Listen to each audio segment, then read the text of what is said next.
नमस्कार, SBT news में आपका स्वागत है। पेश 12 सितंबर मंगलवार सुबह 11:15 बजे राजस्थान की बड़ी खबरें। राजस्थान के मुख्यमंत्री अशोक गहलोत ने इंदिरा रसोई योजना के शुभारंभ पर कहा है कि लोकतांत्रिक व्यवस्था में तानाशाही रवैया ठीक नहीं है। रविवार को टोंक जिले के निवाई में इंदिरा रसोई योजना के शुभारंभ के दौरान सभा को संबोधित करते हुए उन्होंने कहा, केंद्रीय जांच एजेंसियों को निष्पक्षता के साथ काम करना चाहिए। वर्तमान केंद्र को कानून बनाकर पिछली केंद्र सरकार द्वारा लागू किए गए खाद्य सुरक्षा, शिक्षा, सूचना एवं रोजगार के अधिकार की तर्ज पर आम लोगों को सामाजिक सुरक्षा का अधिकार देना चाहिए। उन्होंने कहा कि राज्य के 13 जिलों में पेयजल एवं सिंचाई जल की आपूर्ति के लिए महत्वपूर्ण पूर्वी राजस्थान नहर परियोजना को राष्ट्रीय परियोजना का दर्जा दिया जाना चाहिए। करीब 26 साल से एक ही पद पर कार्यरत कनिष्ठ अभियंता की याचिका पर सुनवाई करते हुए राजस्थान हाईकोर्ट ने राजस्थान सरकार व पंचायती राज विभाग से जवाब तलब किया है। जस्टिस सुदेश बंसल की अदालत ने कनिष्ठ अभियंता रमेश चंद्र मेघवाल की याचिका पर सुनवाई करते हुए ये नोटिस जारी किया। याचिकाकर्ता 1997 में पंचायती राज विभाग में कनिष्ठ अभियंता के पद पर नियुक्त हुआ था। पूरी सर्विस के दौरान उसे एक बार भी प्रमोशन नहीं मिला। नागौर से पूर्व सांसद ज्योति मिर्धा के कांग्रेस छोड़कर बीजेपी में जाने के बाद कांग्रेस प्रदेशाध्यक्ष गोविंद सिंह डोटासरा ने कहा कि ज्योति मिर्धा पिछले 4.5 साल से कांग्रेस के किसी कार्यक्रम में नहीं देखी जा रही थी। स्वाभाविक है कि उनका मन आज नहीं बदला है, उनका मन काफ़ी दिनों से बदला हुआ था। उनकी पारिवारिक पृष्ठभूमि पीहर पक्ष से कांग्रेस की ही रही है और ससुराल पक्ष से बीजेपी की रही है। हो सकता है उन पर किसी तरह का दबाव रहा होगा।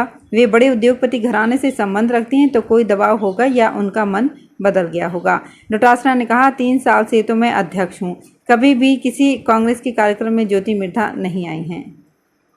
जैसलमेर जिले के जेठवाई गजरूप सागर क्षेत्र की पहाड़ियों में एक जीवाश्म की खोज हुई है। जैसलमेर के भूजल वैज्ञानिक नारायण दास इनखिया को पत्थर बन चुके अंडे का फॉसिल मिला है। ये वही क्षेत्र है जहां पर कुछ समय पहले डायनासोर के जीवाश्म मिले थे। अब अंडे का जीवाश्म मिलने से डायनासोर के अंडे होने की संभावना बढ़ गई है। भूजल वैज्ञानिक नारायण दास का कहना है कि इस अंडे के जीवाश्म की जांच होगी। अंडा डायनासोर का ही हो सकता है। अब ज्वाइंट सेक्रेटरी और उससे ऊपर के अफसरों पर भ्रष्टाचार का केस चल सकेगा और बाकायदा जांच हो सकेगी। इसके लिए उच्च अधिकारियों की अनुमति की जरूरत भी नहीं होगी। सुप्रीम कोर्ट ने सोमवार 11 सितंबर को यह आदेश दिया। जस्टिस संजय किशन कौल की 5 जजों की बेंच ने एकमत होकर ये फैसला सुनाया है। शीर्ष कोर्ट ने अपने 2014 के फैसले का जिक्र करते हुए कहा कि तब Delhi special police establishment act 1946 के प्रावधान को रद्द कर दिया था। ये प्रावधान कुछ अफसरों को भ्रष्टाचार के खिलाफ जांच में सुरक्षा प्रदान करता है। अब आदेश पूर्व प्रभाव से लागू होगा।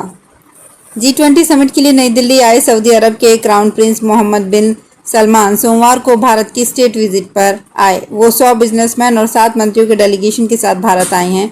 राष्ट्रपति भवन में उन्हें सेरेमोनियल वेलकम दिया गया। इसके बाद उन्होंने प्रधानमंत्री मोदी के साथ हैदराबाद हाउस में द्विपक्षीय बातचीत की। पीएम मोदी ने कहा, भारत के लिए सऊदी अरब अहम रणनीतिक साझेदार है। हम दुनिया की 2 तेजी से बढ़ती अर्थव्यवस्थाएं हैं। शांति और स्थिरता के लिए आपसी सहयोग होना बहुत ज़रूरी है।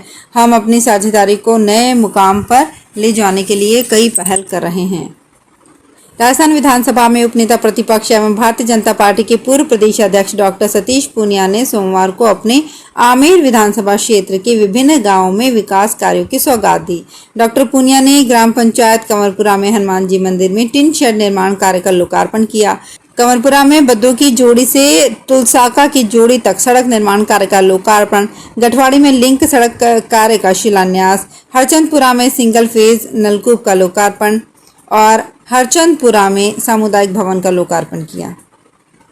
छत्तीसगढ़ में होने वाले विधानसभा चुनावों को लेकर कांग्रेस ने 4 अलग अलग कमेटियां बनाई हैं। Core group, election campaign, communication और प्रोटोकॉल कमेटी का ऐलान किया है।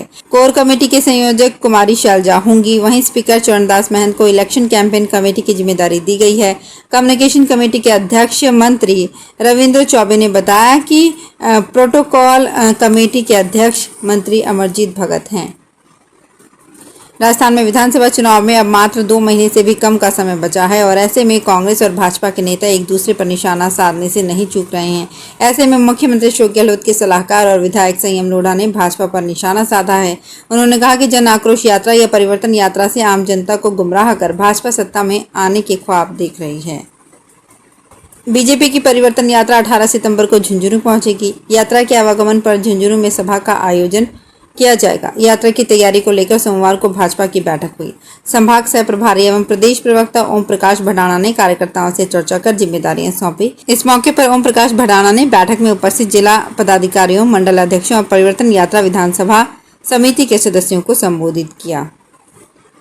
लक्खी मेला 3 दिन 18 से 20 सितंबर तक भरेगा। मेले की तैयारियों को लेकर कलेक्टर सुरेश कुमार ओला की अध्यक्षता में बैठक की गई। कलेक्ट्रेट में हुई बैठक में सभी विभागों के अधिकारी शामिल हुए। मुख्य मेला 19 सितंबर को होगा। कलेक्ट्रेट में हुई बैठक में कलेक्टर ने कहा कि मेले में आने वाले श्रद्धालुओं को किसी प्रकार की परेशानी न हो, साथ ही सभी व्यवस्थाएं पुख्ता रखने के निर्देश दिए। उन्होंने अधिकारियों से कानून व्यवस्था, बिजली, शौचालय, पर्याप्त रोशनी आदि की तैयारियों की व्यवस्था की जानकारी ली। वहीं उन्होंने कहा कि यात्रियों को परिवहन की समुचित सुविधा उपलब्ध करवाने के लिए रोडवेज के अधिकारी से अतिरिक्त बसों के संचालन के बारे में कहा। आरपीएससी ने आगामी परीक्षाओं में आने वाले 5 ऑप्शन को लेकर आदेश शुद्धि पत्र जारी किया है। इसमें आयोग की ओर से कहा गया है कि इस साल होने वाले 5 परीक्षाओं के पेपर नए पैटर्न पर आधारित होंगे। कैंडिडेट्स को अब सवालों के जवाब देने के लिए 5 ऑप्शन मिलेंगे। इसमें 5वें ऑप्शन के रूप में सवाल हल न करने की सहमति जताई जा सकेगी। जयपुर रेलवे डिवीजन की फ्लाइंग टीमों ने अगस्त में बिना टिकट यात्रा करने पर 19,000 से ज्यादा यात्रियों को पकड़ा और 1 करोड़ 39 लाख रुपए की जुर्माना राशि वसूल की। ये जांच अभियान पिछले महीने Jaipur Phulera, Phulera Ajmer, Jaipur Rewari, Jaipur Sawai Madhopur, Jaipur rings, Phulera Rewari, rings, Sikar, Jhunjhunu, Churu section की ट्रेनों में चलाया गया। सीनियर डीसीएम मुकेश सैनी ने बताया कि डीआरएम विकास पुरवार के निर्देश पर चले इस अभियान में अलग अलग टीमें बनाई गई। राजस्थान के राज्यपाल कलराज मिश्र सोमवार को बीकानेर में रहे। यहाँ महाराजा गंगा सिंह यूनिवर्सिटी में अमृत वाटिका का लोकार्पण किया। उन्होंने कहा कि नई दिशा नीति से देश ज्ञान आधारित बनेगा। इस नीति में स्टूडेंट्स की रुचि और विकास पर विशेष ध्यान दिया गया है। यूनिवर्सिटी में हमारी शिक्षा प्रणाली में राष्ट्रीय शिक्षा नीति 2020 को स्वीकृत करने की संभावनाएं और चुनौतियां विषय पर आयोजित नेशनल सेमिनार को संबोधित किया गया। भाजपा की परिवर्तन संकल्प यात्रा दौसा के बांदीकुई से निकलकर जब सिकराय क्षेत्र में पहुंची तो सिकराय से 3 बार विधायक रहे रामकिशोर मीणा ने यात्रा की बांदीकुई टोल के समीप आगवानी की। जब वो रथ पर चढ़ने लगे तो उन्हें ये कहते हुए रोक दिया गया कि आप प्रोटोकॉल के तहत रथ पर नहीं चढ़ सकते। इस पर रामकिशोर मीणा नाराज होकर वहां से चले गए। जब रामकिशोर मीणा को रथ पर नहीं चढ़ने देने की बात उनके समर्थकों को पता लगी तो परिवर्तन संकल्प यात्रा की सिकंदरा में आयोजित हुई सभा में समर्थकों ने नारेबाजी करते हुए जमकर हंगामा कर दिया। तो फिलहाल इस बुलेटिन में इतना ही। फिर हाजिर होंगे कुछ और बड़ी खबरों के साथ।